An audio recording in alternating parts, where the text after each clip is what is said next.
So my deadlines are done. I am finished. Well, technically I have been finished since the start of April, just before we broke up for Easter.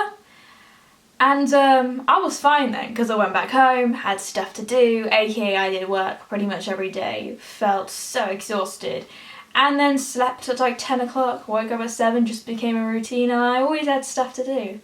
Came back here, freedom, no work, which is good, no money, which is, again, bad, but no work. And then you realise I genuinely don't have anything else to do. Technically I do, because I want to be preparing to know how to script write, and I'm going to be writing some scripts to get ready together and make a film for in the coming year. So we'll see how that goes, and I haven't actually started that yet. So there is always something I could do. I've been studying for a couple of months, you know, all that studying beforehand, you get in that sort of mindset where you're like, well, I need my own time. I need a break because I have stressed for months on end, trying to get these deadlines over and done with, and now that I'm free I feel lost. I went into a bit of an existential crisis. The first morning I woke up, I was like, I am free, and then somehow a topic from my essay came into my mind, and it was basically about losing everyone that knows you for the identity that you have now. Okay, so like, hear me out. I was analysing this story about this character who, on the extreme side of things, she was a victim of the Holocaust. And so she lost everyone she loved, and I was looking at identity and how your identity is impacted by trauma. And one of the big things that was surrounded by it was the fact that there was no one left to remember her for the identity she had pre-trauma. So she would meet people and they can maybe empathise with her but never truly understand what the experience was like, nor who she was before the trauma, because that obviously changed her, and the way she wanted to be perceived in the world or the way she acted was completely different. And it made me thinking, well, it got me thinking, that if you lost the people closest to you, I'm not talking about like just, because I mean you can get other outer friends, but the people that know you the most, this is like talking about family and the real closest friends who've seen you at your lows, your highs, and just know you for who you are. If you just lost that, there literally is no one else that knows you truly for that part of you. They can learn over time, which is a good thing. But in that moment, I literally woke up and that thought came into my mind, and I was like, well, damn, son, like, you'd be alone. And then it was like completely like, oh my god, but what happens if like this whole uni experience has been fake and it's just my mind conjuring up while I'm in a coma?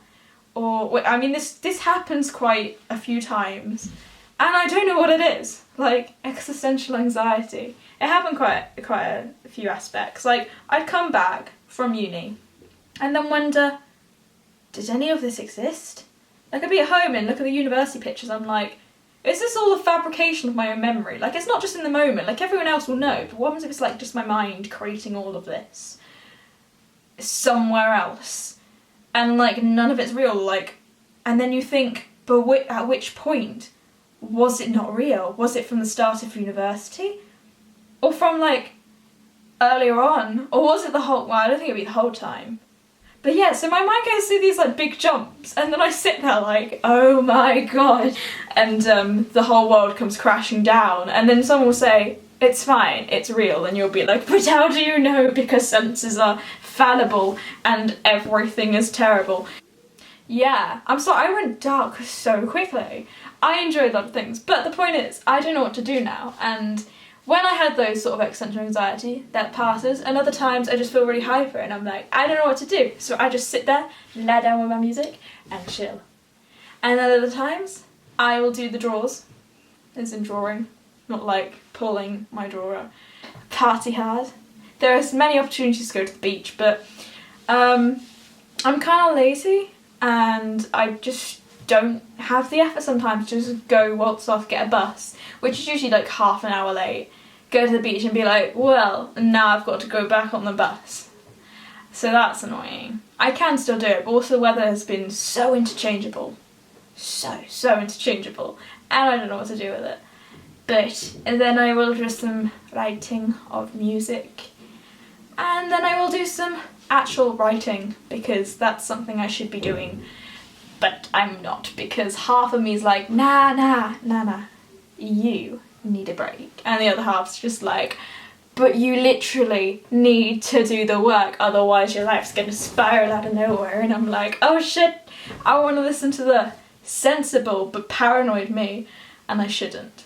Basically, I'm just giving you an inner workings of my brain, and I'm assuming that a lot of other people maybe feel like this when they've just come off of like exams and deadlines, and they're just like, I just don't know anymore. So you're just like floating around, chilling, and the next minute there'll be like an asteroid that'll come by and you'll be like, whoa.